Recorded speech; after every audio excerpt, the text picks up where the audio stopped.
जय माता दी। मेरे सभी प्यारे दोस्तों, मैं लक्ष्मी शर्मा बड़ों को चरण स्पर्श, छोटों को प्यार और बराबर वालों को दिल से नमस्कार करती हूँ।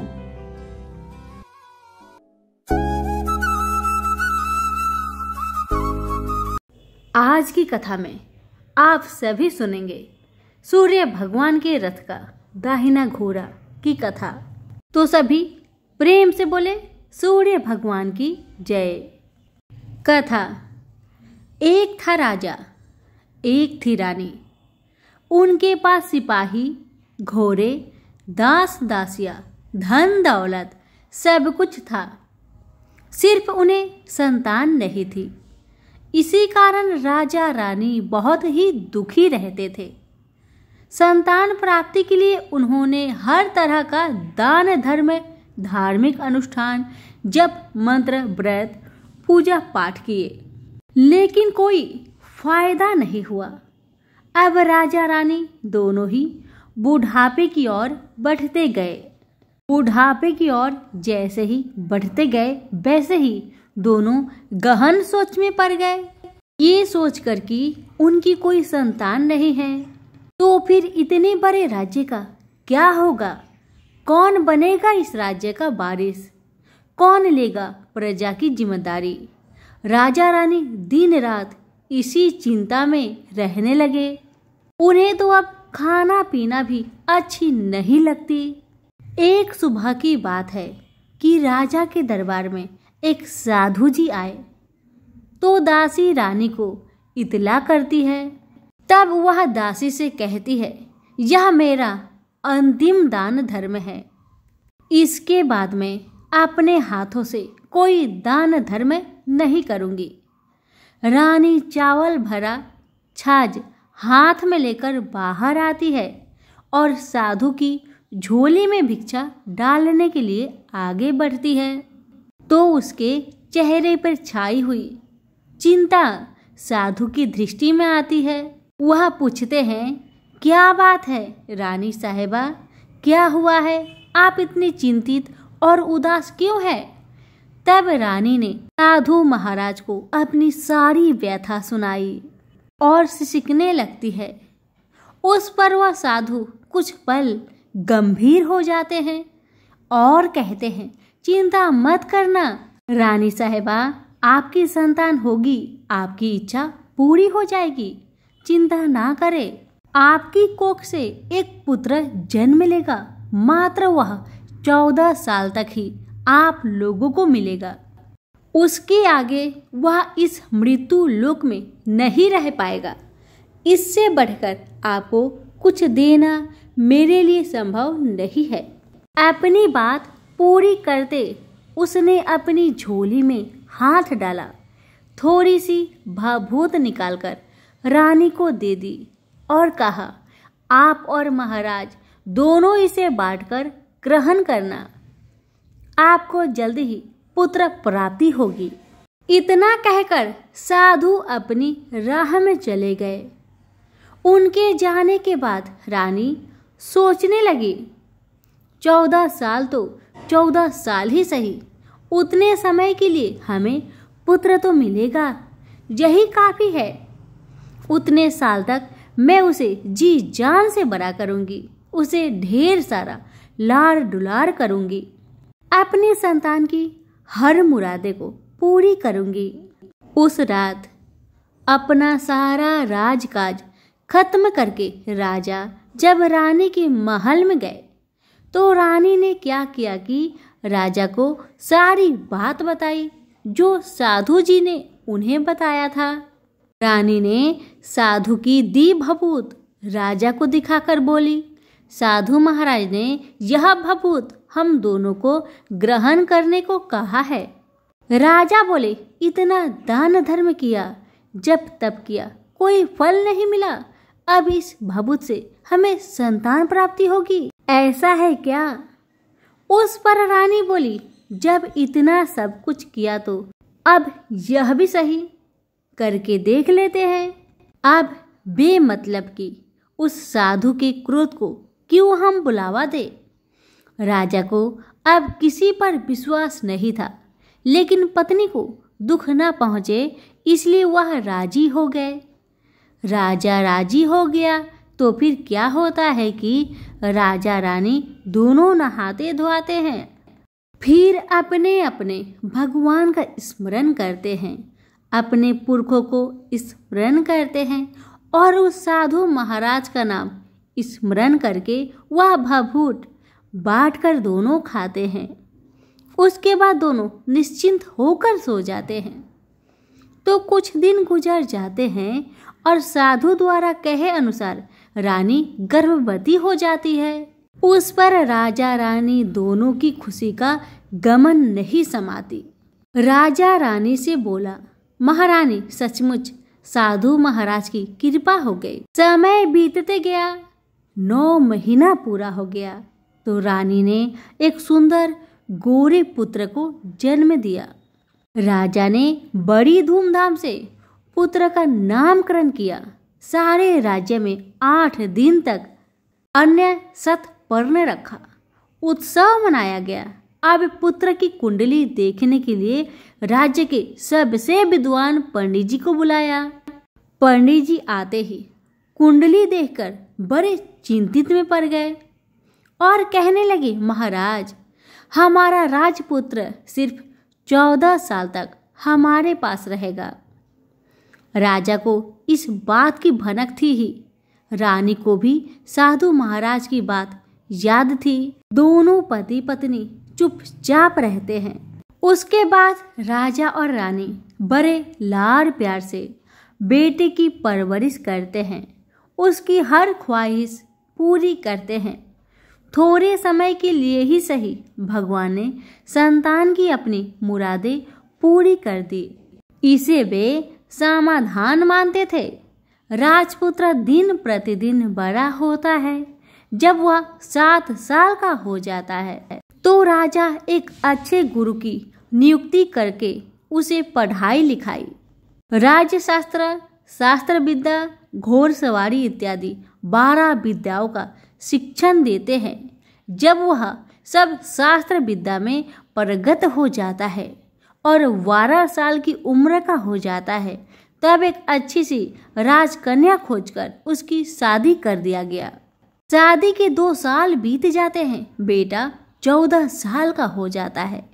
एक दिन राजपुत्र राजा से बोला, पिताजी मैं अपना सारा राज्य घूमकर देखना चाहता हूँ। आज तक मैंने सिर्फ इस राजबाड़े के अतिरिक्त कुछ नहीं देखा है। बेटे की बात सुनकर राजा बड़ी चिंतित हुए, क्योंकि पुत्र को 14वां साल शुरू हो गया था। अब कोई अनहोनी होने का वक्त नजदीक आ पहुंचा था, लेकिन राजा ये सब बातें पुत्र को बता नहीं सकता था। वह क्या करता है कि चेहरे पर खुशी लाकर बेटे से कहता है, हाँ हाँ जरूर जाओ बेटा, जरूर। तुम्हें अपना सारा राज्य घूमकर देखना चाहिए, कहाँ क्या है ये सब जानना चाहिए। कल तो मेरे बाद तुम ही को राजा बनना है। मात्र एक बात का ध्यान रखे कि तुम जहाँ जा रहे हो, क्या कर रहे हो, क्या बात अपनी पत्नी को नहीं बताना। पुत्र ने कहा, ठीक है पिताजी, आपने जो कहा है मैं वैसा ही करूँगा। तो होता है ये कि राजपुत्र दिन भर अपने पत्नी के साथ मौज मस्ती करता है, खुशियाँ मनाता है और रात को ठीक 12 बजे बिस्तर से उठकर बाहर चला जाता है। फिर पौ फटने से पहले वापस अपने महल में आकर सो जाता है। ऐसे बहुत दिनों तक चलता रहा। अब पुत्र का 14वां साल खत्म होने में कुछ दिन ही बाकी रहते हैं। इतने में ये होता है कि उसकी पत्नी यानी छोटी रानी रात में जाग जाती है। वह देखती है कि बिस्तर पर राजपुत्र नहीं है। वह महल में सब जगह देखती है तो राजपुत्र कहीं भी नजर नहीं आते। तो ये बात वह किससे कहेगी और क्या करेगी? बेचारी चुपचाप रहती है। फिर भोर होने पर वह देखती है कि उसका पति अपनी जगह पर सोया है। छोटी रानी अपने पति से कुछ नहीं पूछती, लेकिन दूसरी रात भी वैसा ही होता है। तीसरी रात, चौथी रात, ऐसे ही बहुत दिन तक चलता है। रानी बहुत चिंतित हो जाती है। पति रात को जाता कहाँ है, किससे मिलने जाता है? छोटी रानी के मन में ढेर सारी सवाल उमड़ जाते हैं, लेकिन छोटी रानी को राजकुमार से सवाल करने में डर लगता था। शायद उसका पति गुस्सा हो बैठे। सास ससुर से पूछने के बारे में सोचा तो उसकी कुल मर्यादा बीच में आ जाती थी। इसी तरह मन ही मन में बेचैन रहती थी। इस हालत में उसे खाने पीने में दिलचस्पी नहीं होती थी। वह दुबली पतली हो जाती है। उसी राज्य में एक फूल बेचने वाली एक बूढ़ी मालिन रहा करती थी। वह हमेशा छोटी रानी को फूल देने उसके महल में आती थी। उस बुढ़िया का ध्यान छोटी रानी पर जाता है। वह उससे पूछती है, बेटी तुम्हें किस बात का दुख है? तुम इस तरह सूख कर काटा क्यों बनी जा रही हो? उस पर रानी कहने लगी, क्या बताऊं बूढ़ी अम्मा, तुम्हारा राजपुत्र हर रात बिस्तर पर से उठकर कहीं और चला जाता है और सुबह भोर होते ही वापस आकर सो जाता है। वह कहाँ जाता है? प्रेमिका से मिलने जाता है क्या? यह सोचकर मैं अन्न जल ग्रहण नहीं कर पाती और सूख सूख कर इस तरह कांटा बन गई हूँ। बुढ़िया सब बात सुनकर उसे एक उपाय बताती है और कहती है, बेटी तुम ऐसा ही करना, आज रात तुम सोना मत, उसके पीछे जाकर देखना कि वह कहाँ जाता है, क्या करता है, उसकी अच्छी तरह से पहरेदारी करना। इस पर छोटी रानी ने कहा, मुझे नींद आ गई तो मैं क्या करूंगी? तब बूढ़ी अम्बा ने कहा, तुम्हें नींद न आए इसलिए एक काम करना, अपने बाएं हाथ की उंगली में एक जख्म करना, उस पर थोड़ी सी मिर्च छिड़कना, उससे तुम्हें बड़ी जलन होगी और उस पीड़ा से तुम्हें रात भर नींद नहीं आएगी। रानी बुढ़िया के कहे अनुसार करती है। उंगली की जलन से उसे बड़ी देर तक नींद नहीं आती, लेकिन बाद में वह सो जाती है। दूसरे दिन सुबह बुढ़िया फूल लेकर उसके महल में पहुंचती है और पूछती है, क्या हुआ बेटी, देख पाई? क्या तुम्हारा पति कहाँ जाता है? रानी कहने लगी, नहीं अम्मा, पहले कुछ समय जलन के कारण मुझे नींद नहीं आई, पर कुछ देर पश्चात मैं सो गई थी। बुढ़िया कहने लगी, कोई बात नहीं, आज तुम उंगली पर पहले से थोड़ा ज्यादा जख्म करना और ज्यादा मिर्च लगाना। बूढ़ी अम्मा के कहे अनुसार छोटी रानी ने वैसा ही किया, परंतु वह सिर्फ पति के बिस्तर से उठकर बाहर निकलते वक्त जाग पाई थी। वह उसके पीछे नहीं जा सकी क्योंकि उसकी आंखें उस समय तक मुद गई थी। दूसरे दिन सुबह बूढ़ी अम्मा आई तो उसने पूछने से पहले ही छोटी रानी ने बूढ़ी अम्मा को रोक कर कहा, अम्मा, मैं आज भी उनकी पहरेदारी ठीक तरह नहीं कर पाई। बुढ़िया कहती है, रोना नहीं बेटी, सब कुछ ठीक हो जाएगा। तुम आज रात जख्म और बड़ा करना और उस पर ज्यादा से ज्यादा मिर्च छिड़कना। और एक काम करना बेटी, वह जब जाने के लिए निकलता है तो उसका रास्ता रोकना। बुढ़िया ने जैसा बताया रानी ने वैसा ही किया। आज रात उसे नींद नहीं आती। अब जैसे ही रात के 12 बजे राजकुमार बिस्तर से उठकर जब महल से निकलने लगे तो बुढ़िया के कहे अनुसार रानी ने वैसा ही किया। दौड़कर जाकर अपने पति का रास्ता रोककर कहने लगी कि कहाँ जा रहे हो, किससे मिलने जा रहे हो, मुझे बताओ। राजपुत्र उसे समझाने की बहुत कोशिश करता है। देखो, अगर मैंने तुम्हें वह बताया तो मैं तुम्हें दोबारा नहीं मिल पाऊंगा। पत्नी कहने लगी, कोई बात नहीं, ना मिल पाओ, लेकिन आप रात के समय कहाँ जाते हो ये मुझे पहले बताओ। अब राजपुत्र निरुपाय हो जाता है, पत्नी की जिद के आगे उसकी एक नहीं चल पाती। ठीक उसी समय उसका 14वां साल खत्म होकर 15वां साल लगने वाला था। जो होता है वह हो जाने दो, वह सोचता है। कुछ चावल मंत्रों से सिद्ध करके पत्नी को देकर कहता है, इन चावलों के दानों को दोनों हाथों की मुट्ठी में पकड़ना। पहले दाएं हाथ में पकड़े चावल मेरे ऊपर फेंकना। मैं कौन हूँ तुम्हें पता चल जाएगा।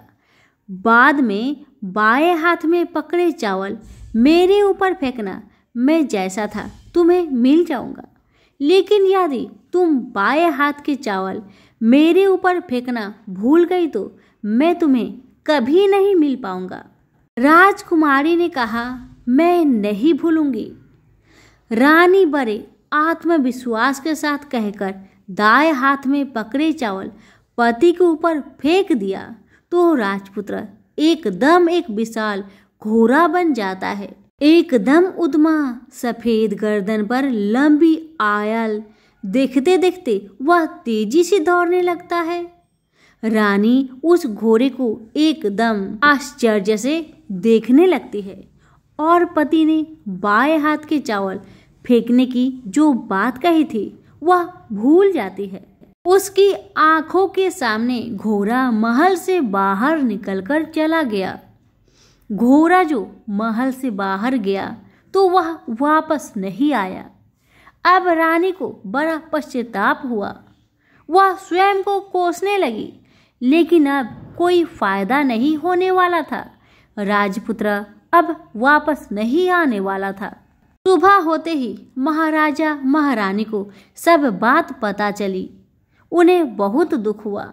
वे बिस्तर पकड़ते हैं और राह देखते हैं कि एक दिन उनका बेटा वापस आ जाए।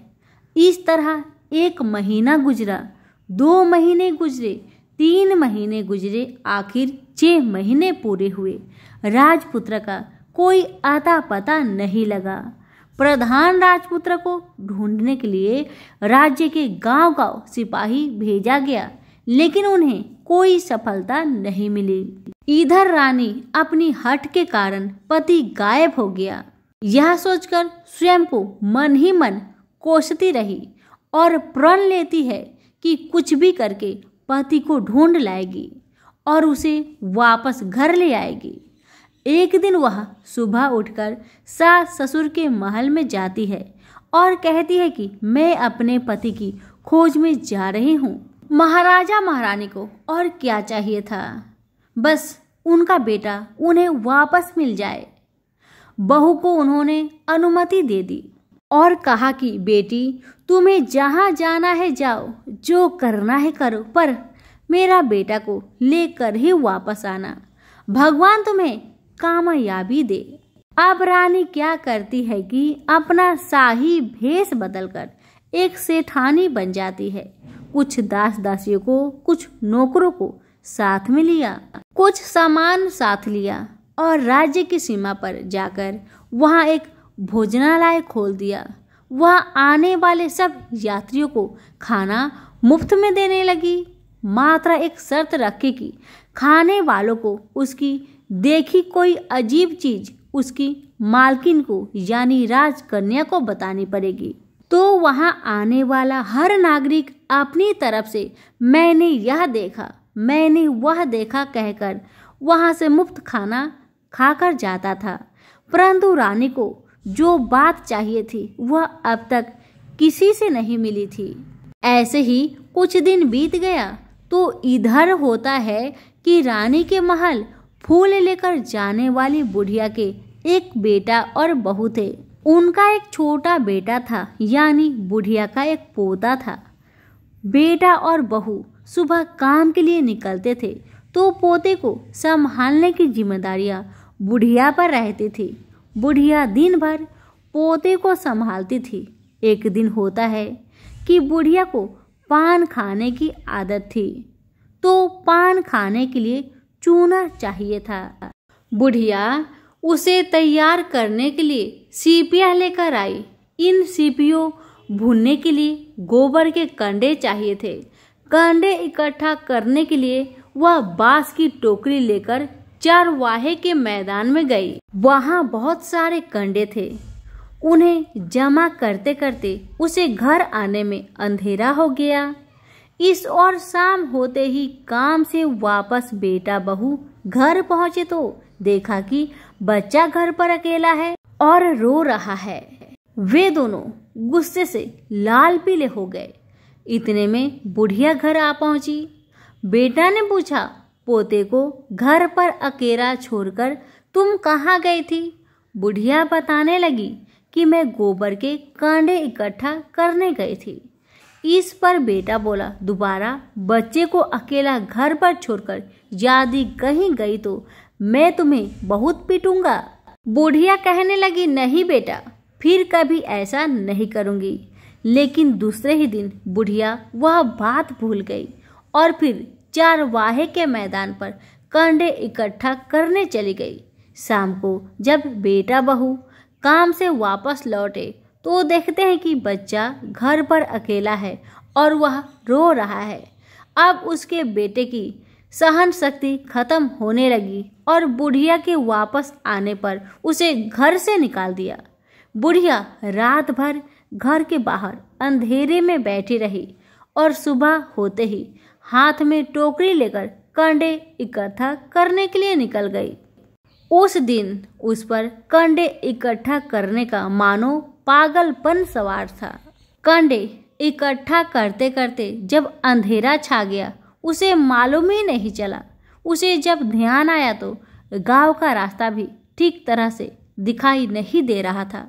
वह अंधेरे में आंखें फाड़कर देखती है, किसी तरह आगे निकल पड़ी तो क्या होता है कि एक कपिला गाय छन छन की आवाज करते, गले की घंटी बजाते ठुमुक ठुमुक कर उस मैदान पर आ गई। उसे देखकर बुढ़िया सोचने लगी कि इस गाय के पीछे पीछे जाऊंगी तो गांव तक पहुंच जाऊंगी।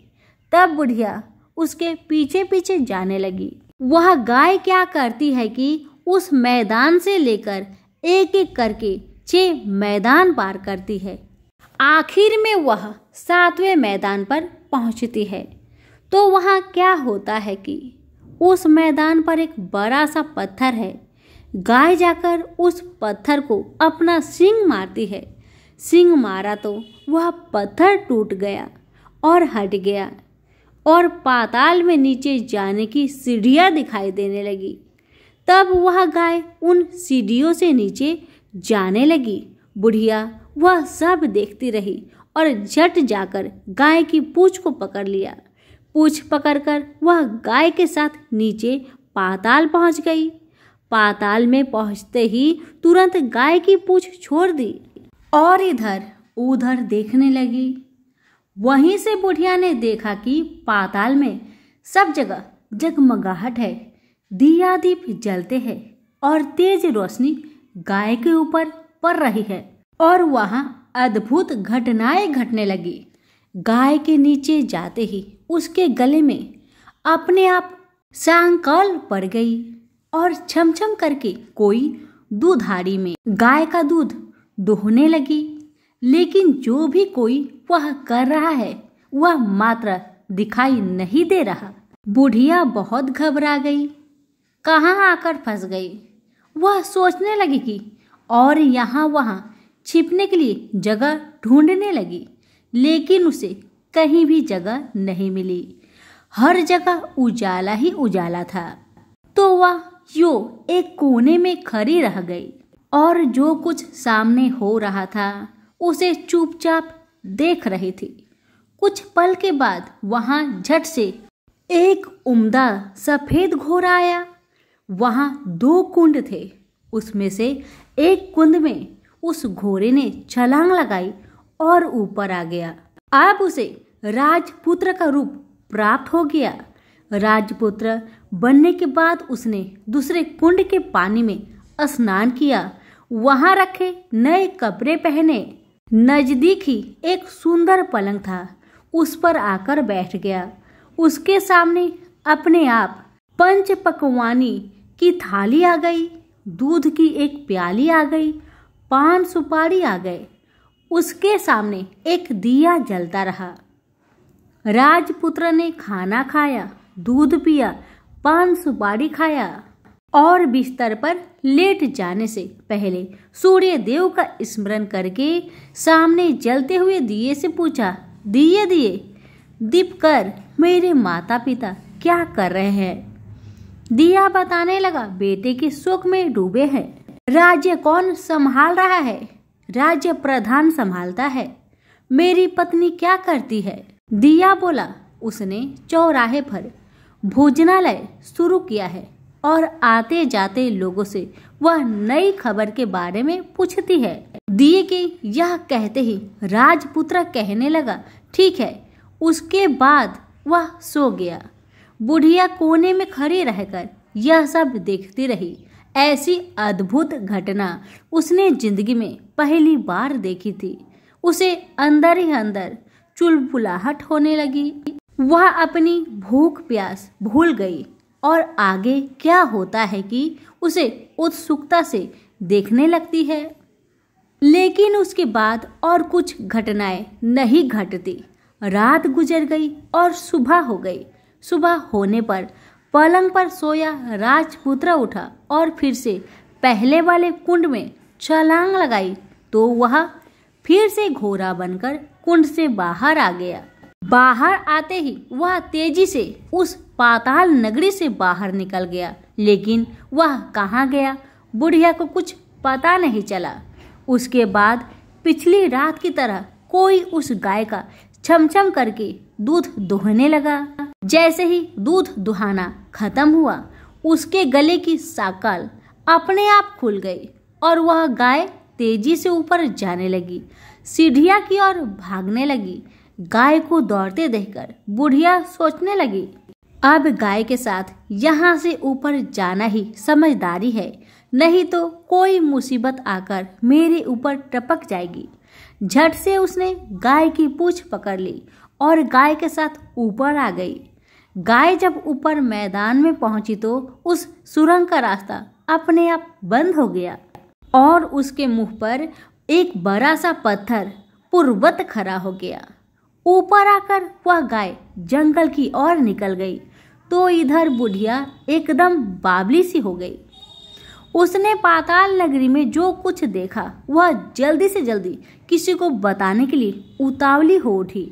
उसे एकदम याद आया है कि नगर की सीमा पर कोई औरत भोजनालय चलाती है और नई बात बताने वालों को अच्छा खाना पीना मुफ्त में देती है।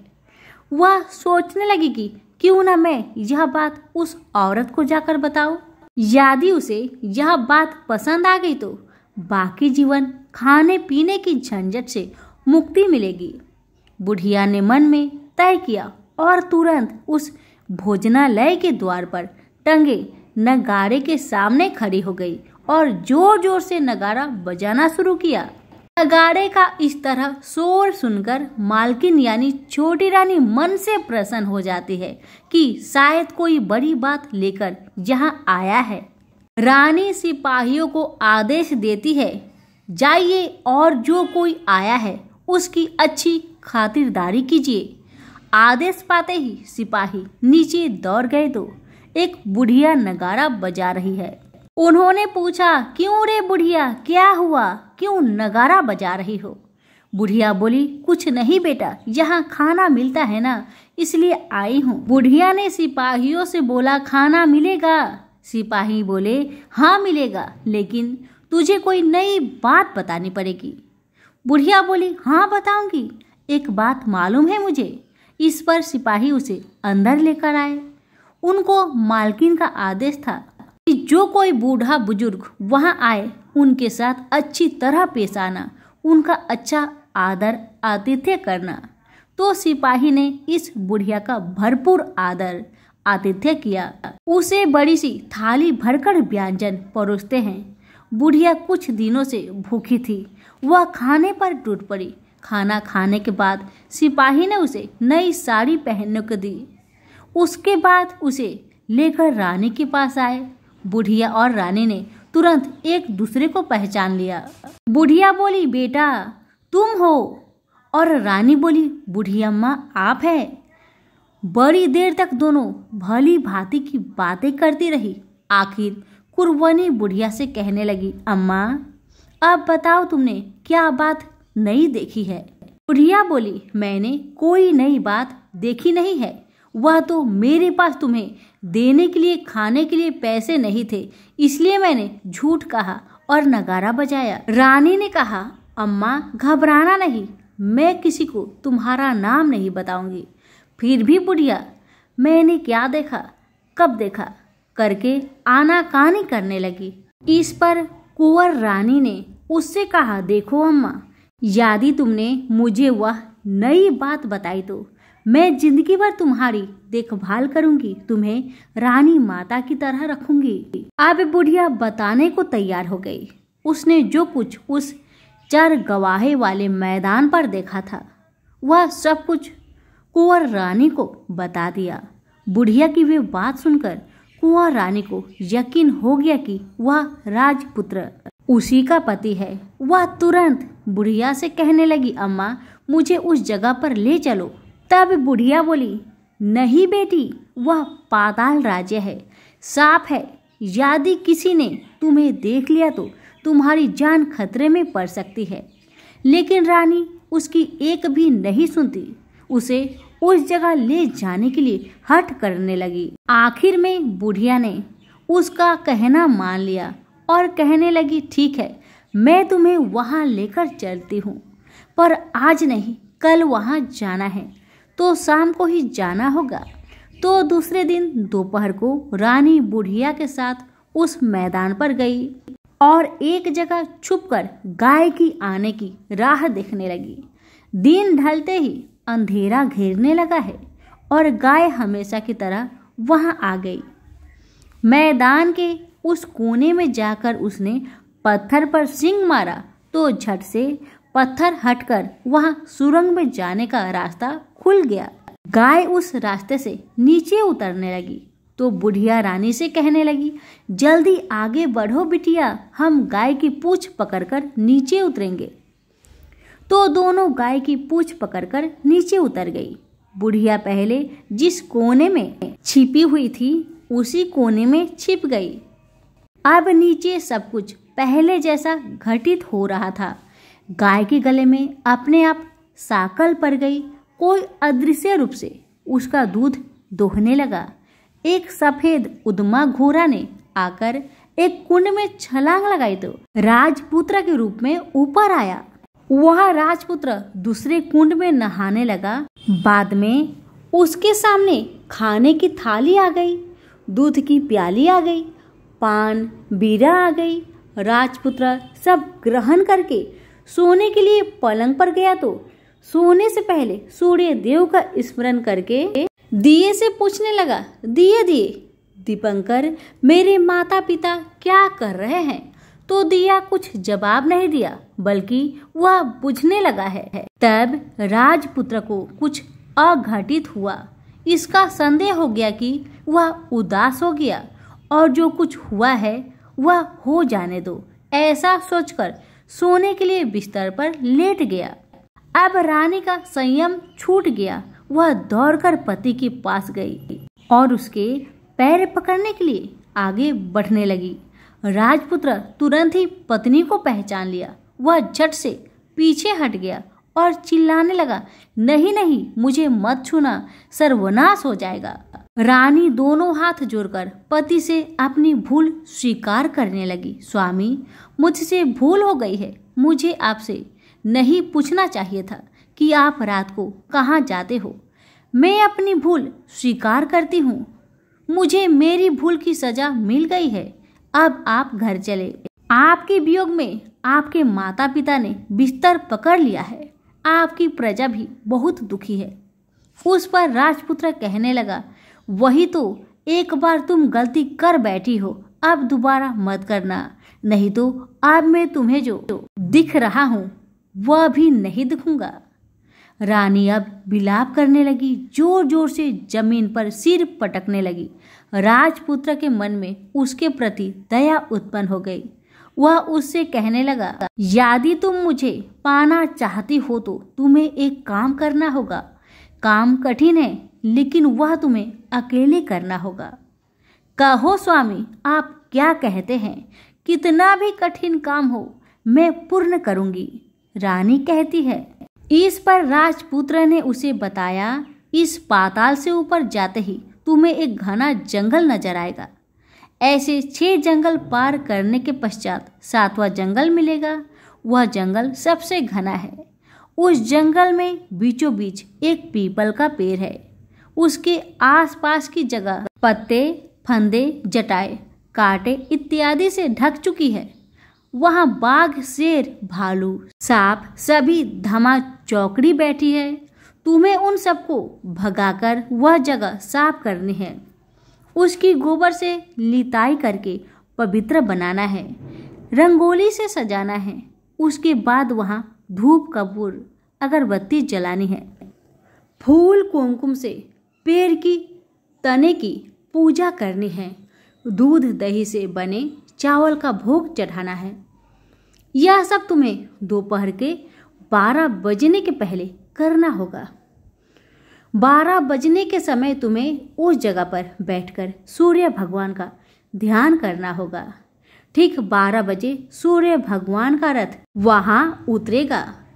वे वह सब देखकर खुश हो जाएंगे और कहेंगे, जिस किसी ने यह सब किया है उसे मैं मनचाहा फल दूंगा। तो तुम सामने जाकर उसके रथ का दाहिना घोड़ा मांगना, मैं तुम्हें मिल जाऊंगा। इतना बात कहकर राजपुत्र अपने पलंग पर सो गया और छोटी रानी भोर होने की राह देखने लगी। भोर होते ही वह बुढ़िया के साथ गाय की पूंछ पकड़कर ऊपर आ गई।